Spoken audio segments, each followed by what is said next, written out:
Today is the 23rd anniversary of my bat mitzvah. So I figured I would just read you what I shared on that day. Not really, but it was so interesting. I was revisiting the parsha this week.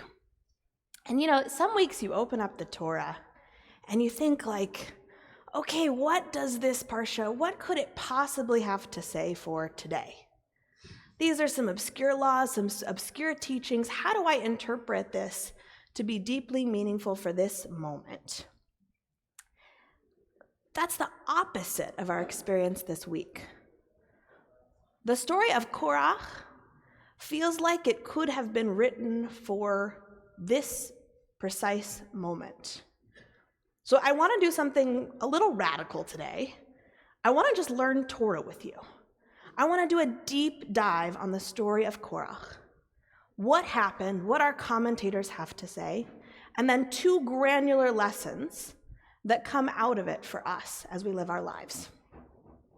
So to set the stage, we have to go back in time. We have to imagine ourselves as if we were our ancestors. They had just experienced the most profound liberation. They saw their enemies beleaguered by plagues and then crushed in the crashing seas. They experienced God literally leading them in a pillar of cloud by day and a pillar of fire by night. They saw Moses illuminated with divine light. They heard the lightning and saw the thunder. They experienced revelation. And in last week's parsha, they're even given a sign, the tzitzit, of God's enduring presence in their lives, God's commitment to them. In short, our parsha starts when things are good. They're journeying through the desert. They're on their way to the promised land. And that's exactly when division begins to arise. Korach, who's the son of Ishar, a member of the privileged class of Levites, resents Moses' leadership. And he starts a rebellion. At first, it's just whispers. He goes person to person, lifting up personal grievances and perceived injustices, highlighting what he sees as nepotism in his society. He goes to the tribe of Reuven and he says, "Your birthright was stolen. It's not right that the tribe of Joseph got what should be yours, and here's Moses pretending he's for all the people. Meanwhile, they're stealing from you. You have been wronged." To others, he says, "Can you believe this guy? He installed his brother as high priest. If that's not nepotism, I don't know what is." Person to person to person, he builds a growing movement, an undercurrent of division in society. Once he's amassed about a couple hundred followers, he realizes it's time to launch a broader campaign. But in public, he can't run on individual grievances. And he certainly can't present the claim of nepotism. I mean, God kind of officially installed Moses and Aaron. That's not a great look. So he comes up with a scheme. He has a brilliant campaign. He's not running for personal grievances. No, he's running for the people. I'm going to read you the verse as it appears. He shows up with the 250 followers that he's amassed during this weeks-long process, and he stands and confronts Moses and Aaron, and he says, "You have gone too far. Every single person in this community is holy, all of them, and God is in their midst. Why do you raise yourself above God's congregation?" Now, on its face, his message is kind of brilliant. If you're part of his campaign, you can imagine the ad his team would produce. Korach believes in you. We should all climb that mountain. We are all holy. Let's bring the power back to the people. I'm Korach, and I approve this message. The commentators, they say it's not all wholesome. He's not out there actually for the people. There are some more sinister forces at work. The commentators point out that Korach has led a very, very privileged life. He was so wealthy, and here I have to read you the quote from the Talmud. This is just a wild description. Rabbi Levi in Sanhedrin claims that the keys alone to Korach's treasury were a burden requiring 300 white mules to transport them. Moreover, all the keys and the locks were of leather. He was super, super wealthy, but riches weren't enough for him. And his position in society wasn't enough for him. He wanted power. So his campaign, which was all about recognizing the holiness of every individual, was really about saying, I'm worth it. I'm more than Moses. I want to be special. I want everyone to be special, but especially me. So we're back at the scene. He's confronted Moses and Aaron. He said, how dare you raise yourself above the congregation? And at first Moses is like, dude, are you serious? Like, you're seriously coming and challenging me. Do you see yourself?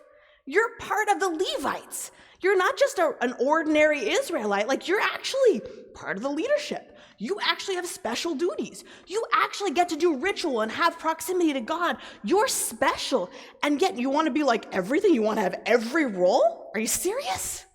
And P.S., this was God. God picked us. It's not like you're running a campaign against me and Aaron. You're running a campaign against God. It doesn't work. Korach doesn't see reason. He's not into it. So Moses tries a different tack. He says, okay, tell you what, we'll settle this. We'll settle this the way real men settle this. Bring your fire pans, bring your incense tomorrow, and we'll have a spiritual showdown. So they do. All 250 dissidents come the next day. They bring fire pans and incense. By this point, God is furious. God is ready to just incinerate them on the spot. But Moses is like, God, that's not a great plan. We've got to quell this insurrection. We've got to show the people what the true leadership should be. So Moses says, please, God, give us a sign of who the right leader is. So God makes a wonder, a miracle, a sign. The earth opens up, swallows Korach and his families and his primary leaders. Then fire comes from the heaven and consumes all of the other 250 followers. And then the people at this point are freaking out. They're thinking like, it's me next, ah! They're running around. So Moses is like, God, we need another sign, like a nicer, quieter, more peaceful sign. So God tells Moses to instruct the tribal leaders. They all bring their wooden staffs to the tent of meeting.